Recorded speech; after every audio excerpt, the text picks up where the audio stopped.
50ರಷ್ಟು offer 18.95 ಕೋಟಿ ದಂಡ ಸಂಗ್ರಹ. ಟ್ರಾಫಿಕ್ ಪೊಲೀಸರ 50:50 ರಿಯಾಯಿತಿ ಕಲೆಕ್ಷನ್. ಒಟ್ಟು 7 ಲಕ್ಷ ಪ್ರಕರಣಗಳಲ್ಲಿ ದಂಡ ಪಾವತಿ.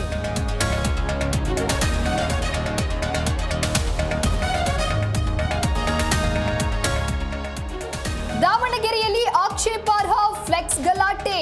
ಅಫ್ಜಲ್ ಖಾನ್ ನನ್ನ ಶಿವಾಜಿ ಕೊಲ್ಲುವ ಫ್ಲೆಕ್ಸ್ ತೆರವು ಪ್ರಯತ್ನ.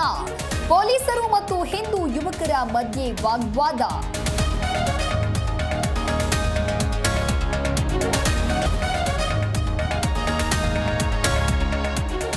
ಹುಳು ಹಿಡಿದ ಅಕ್ಕಿ, ಜೇಡ ಕಟ್ಟಿದ ಗೋಧಿಯೇ ಮೃಷ್ಟಾನ್ನ. ಅವ್ಯವಸ್ಥೆಯ ಆಗರವಾದ ಗದಗದ ಹಾಸ್ಟೆಲ್. ಕಳಪೆ ಆಹಾರ ಪೂರೈಕೆಗೆ ವಿದ್ಯಾರ್ಥಿಗಳು ಕಿಡಿ.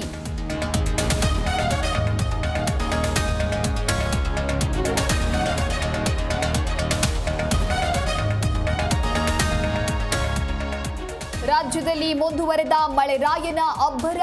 ಕೊಡಗು ಜಿಲ್ಲೆಯಲ್ಲಿ ಆರೆಂಜ್ ಅಲರ್ಟ್ ಘೋಷಣೆ. ಅಂಗನವಾಡಿ ಶಾಲಾ ಕಾಲೇಜುಗಳಿಗೆ ರಜೆ.